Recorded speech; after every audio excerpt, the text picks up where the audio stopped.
Hey P fam, welcome to From the Pastor's Kitchen, everybody, where I get to share with you two of my greatest passions, my love for Christ and cooking.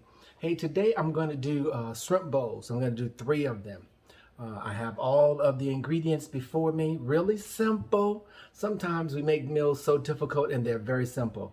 So often when I go to various restaurants, I taste the food and savor it, and I can kind of figure out the ingredients in it. And then sometimes I'm bold enough to ask the server to ask the chef to come out to the table. And the chef shares the recipe with me. But this time I'm duplicating a recipe from Red Lobster. They used to have a shrimp bowl with just broccoli in it. Oh man, it was just wonderful. It's not on the menu any longer. So what I'm doing is not only duplicating it, I'm adding to it. I love quinoa and brown rice. Real simple packages, 90-second packages. You put these in the microwave. That's all you have to do. This is going to be my rice. Quinoa and brown rice is going to be the base in the bowl. I'm using the steamed California Medley as my vegetables on the bowl, and I'm going to top it off with some shrimp. I've got all of that prepared before me.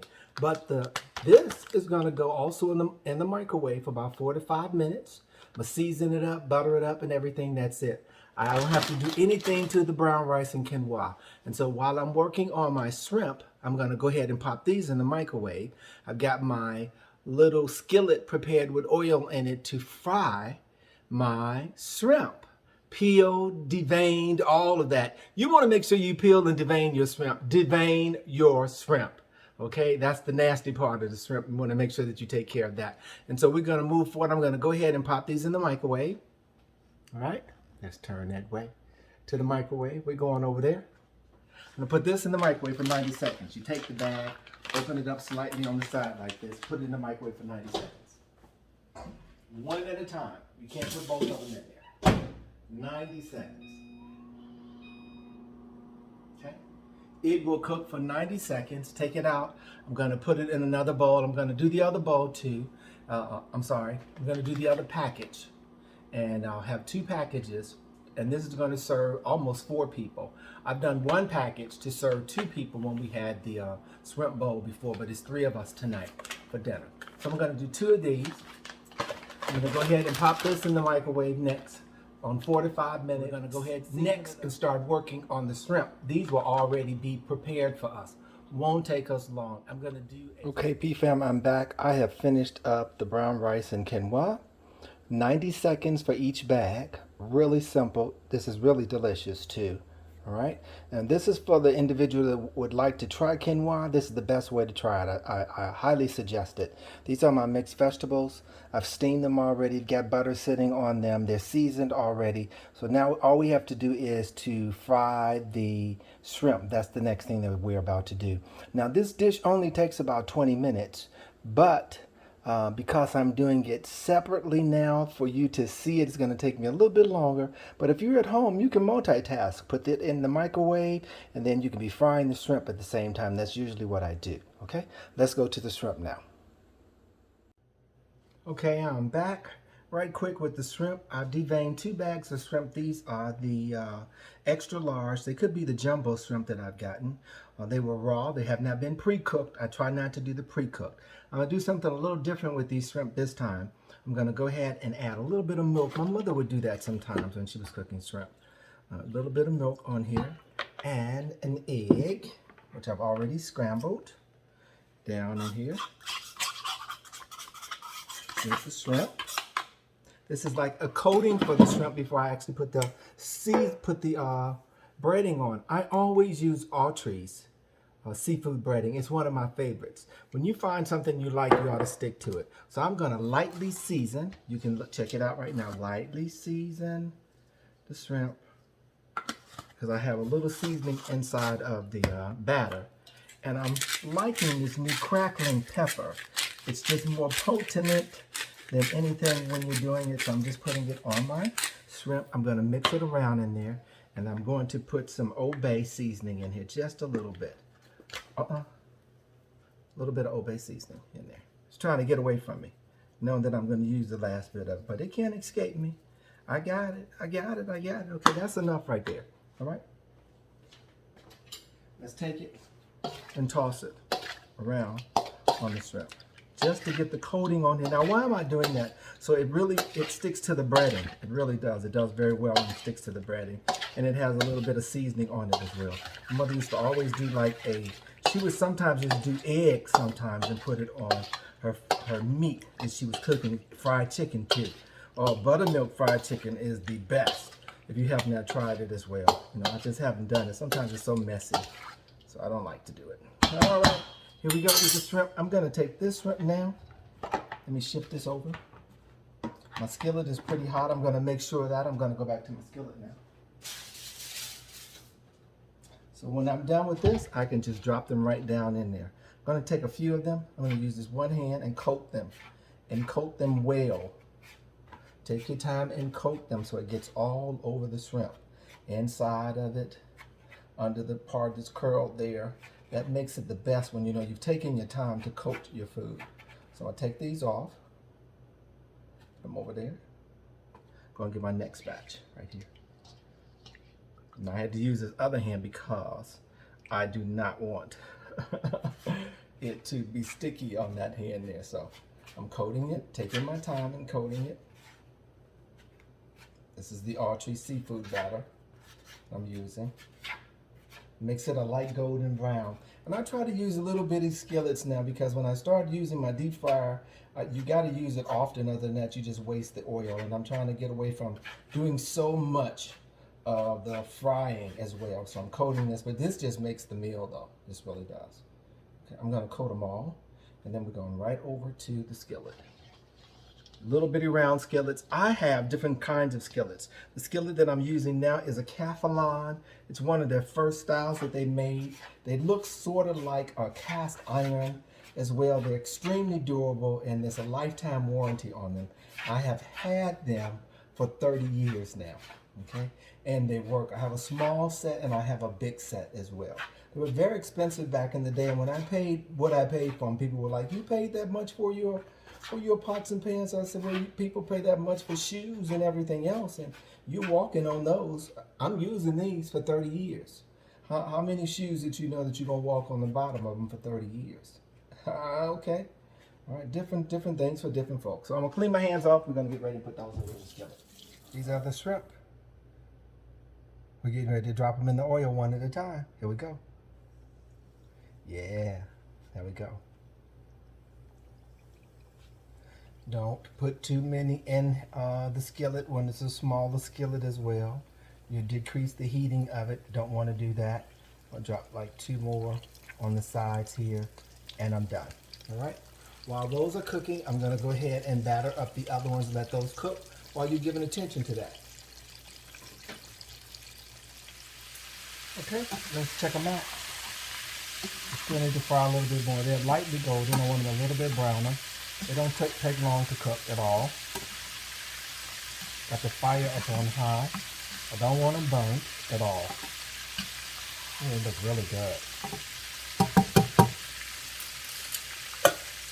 Let them cook a little bit more. We'll pull them out. We're going to put the next batch in. We're going to let you see us pull these out. And then the next. Okay, we're going to take these out. They should be fully ready. Yes, they are. They look good too. Lightly golden brown. Oh my God. I think that butter and that egg made a difference on them too. Just drop some down in here. Here we go with the next batch.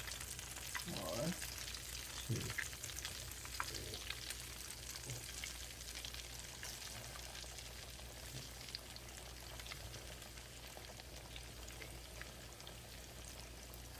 I dropped 9 in there. That's good enough. I don't want to decrease my heat. Let's wait a little bit for these to cook. They're going to cook a little faster because the heat is up now. All right.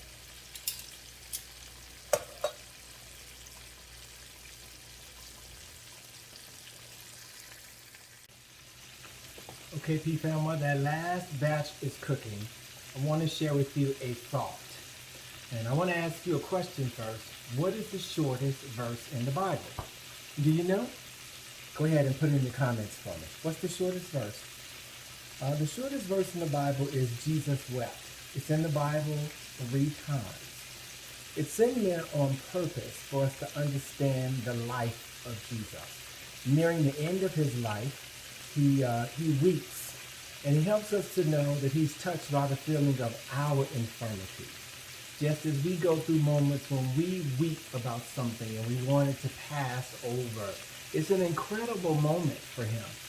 Really, it's not a weak moment. It's an incredible moment for him to still be obedient to the Father, knowing that he's going to endure and suffer such great pain. It's incredible moments for us when we pursue and we give up all for the Lord, knowing that if we suffer, we shall reign with him in the end. And so our thought process cannot always be about the now. It has to be about where Jesus wants to take us. Always remember that Jesus wept, and when you have those incredible moments in your life, you can weep too. I pray that you are around somebody that can embrace you and hold you and let you know that it's okay, because Jesus wept. He conquered all. You and I are able to do that too, just because of the love of the Lord. All right? Going to give attention now back to the last shrimp that's in here. We're going to pull these out, and we'll be back one more time.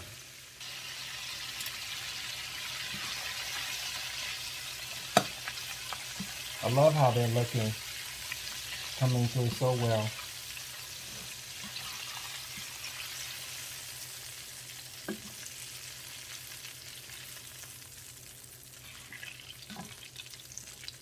All right, turn the fire off. This is the last batch.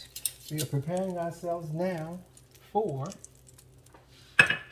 putting the bowls together. All right. All right, P-Fam, it's time to make the sauce. This is the Sriracha hot chili sauce. I love this stuff right here. I got about 1/4 in this cup right here of the Sriracha sauce. I'm gonna put honey in here, equivalent to that just about. All right, mix it inside of there. And I've got 1/2 teaspoon of butter in here too. This is my own concoction, my own recipe. Nothing that I've seen, just by taste, and it turned out so well. So I'm doing, and I may not use all of this butter. The butter is to dilute it some too. So what it's gonna do, and it adds the flavor to it. So I'm gonna have to taste it and make sure it's not super hot. That Sriracha sauce is no joke. I want you to know that. Because everybody don't like it super hot like that. I'm gonna take a little bit out, a little bit in the bowl there. Oh, it's so good. Don't need no honey in it. It's hot. Need the butter in it to dilute it down, because it's so spicy. Now my family likes spicy. I don't like it super spicy. This is gonna be the sauce that we're gonna put on top of the shrimp. Let's try one more time.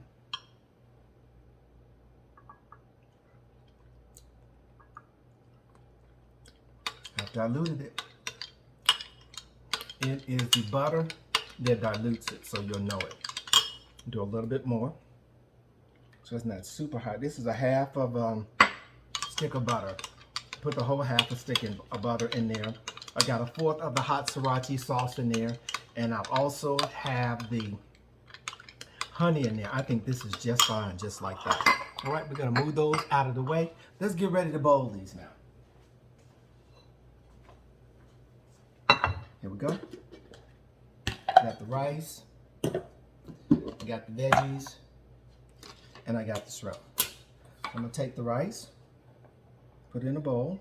This is a great meal if you're having a dinner party too. Something really simple. It won't take you long, 30 minutes at the most if you got 4 people over. That's my rice. I'm layering it. Here are my veggies on the top of this, right around here. So you got your vegetables in here, you got your starch in here. The quinoa is really good, that creates a balance. Then I'm gonna take my shrimp. All right, I'm gonna take the paper out of it, as I told you to do, and see what the paper has done. It absorbed all of the oil. Put it over there. And I'm gonna do about maybe 6 to 7 shrimp per, 1, 2, 3, 4, 5, 6 to 7 shrimp per bowl, maybe 8. That's it. Whoa, I'm gonna take the Sriracha sauce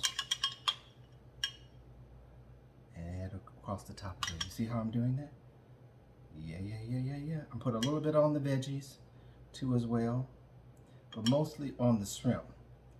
Now, I tell you that Red Lobster had a dish just like this with rice and broccoli in the bottom of it, and I've made my own now, okay?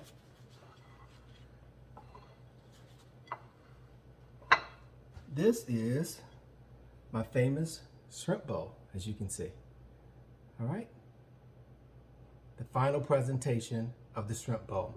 Hey, let me know your thoughts about the actual recipe. Something really simple that you can do at home at any given time. Like, share, and subscribe. Comments are always welcome and most important. But most of all, subscribe. Share with somebody else. Introduce them to From the Pastor's Kitchen. They will be most pleased, all right? Try the recipe out and let me know what you think about it.